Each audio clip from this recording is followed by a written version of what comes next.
Okay, now, problem 28 on version 50 of the sheet that's on the website and so forth, and the one that I handed out. We've got y versus t, depth versus time data.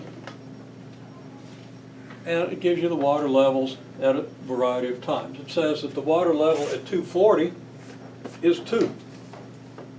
Okay?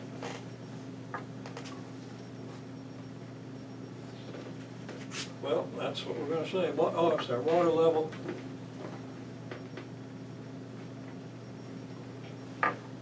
at time 2 is 240, sorry. Okay, time 2 is 240. So that's going to give us a point about here. At time 21 time units, whatever time unit is, it could be your pacing unit, the depth is 208. So 21 would be about here, 208 would be about here. Okay? And then at 40 time units, the depth is 192. So 40 would be about here, 192 would be about here. And 116 time units, the depth is 184, so 116 would be about here, 184 would be about here. Okay? So I don't know how good a quadratic model that is. I kind of set it up so it was sort of supposed to be, but I also set it up with some uncertainty. You know, you don't have real good instruments to measure this thing. Maybe it looks like this. So let's see what we've got. We've got a graph that maybe looks something like this. Not very well drawn, but you know, take what you've got. And then what curve does this fit best? I don't know about that.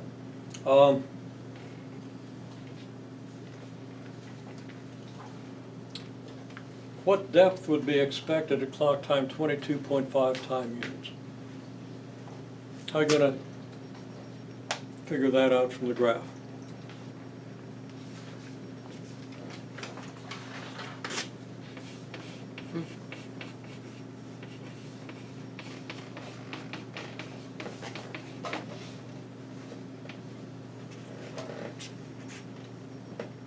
What do you think?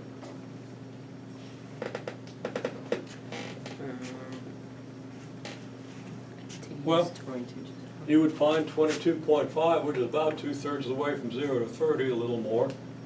And you would project up to the graph, and you'd project over. Right?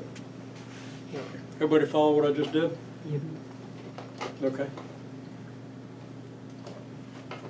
So, I'm saying that's about 200.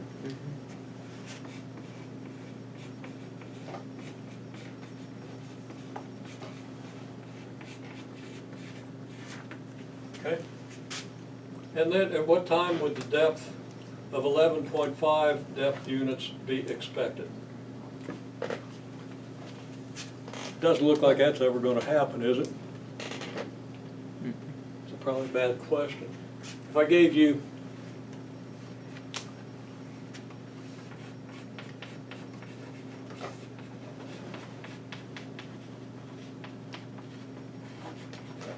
slightly different question. At what time is the depth, let's say,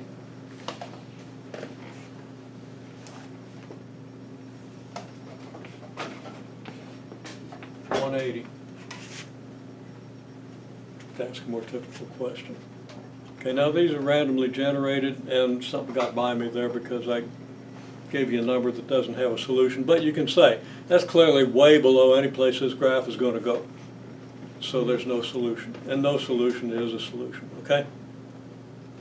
I mean, that's an answer to the question. So when is the depth 180? How are we going to get that? Well, here's where the depth is. There's 180. Come over to the graph. We come straight down, and we say, well, it looks like about 38, which isn't real consistent with my information.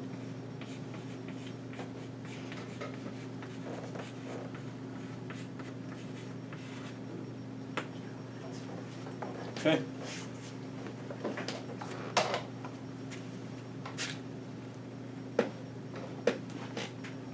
and maybe we say 200 depth units, and 38 time units. So how could 184 be 116 and 180 be 38? I'm sorry, again, How could 184 depth? it can't be because Okay. my graph is bad. Okay. Okay, but that's good, you know, I noticed that, I was gonna mention it, because I didn't want anybody to know I'd screwed up, but, you know, okay. No, I just didn't wanna take the time to mention it, but that's what you do.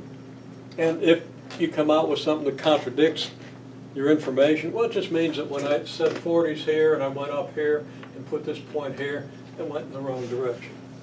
You're looking at it from the side, okay? But it actually looks like I got kind of bad data there for the thing.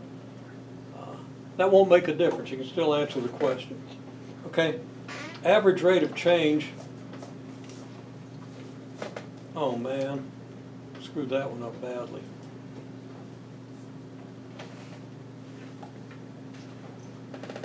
Okay, well, I'm going to demonstrate how you do this, because not all of them are screwed up.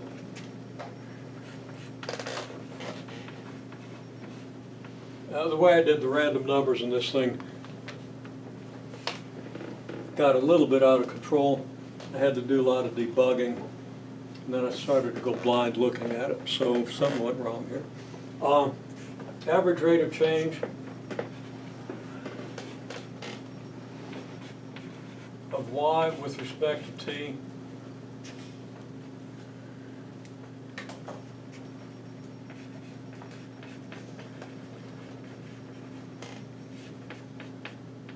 between, let's say, t equals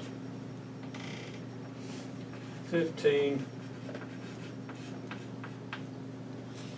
and t equals 30.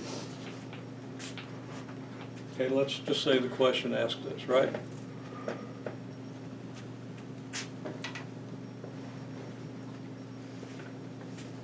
So how would you answer that?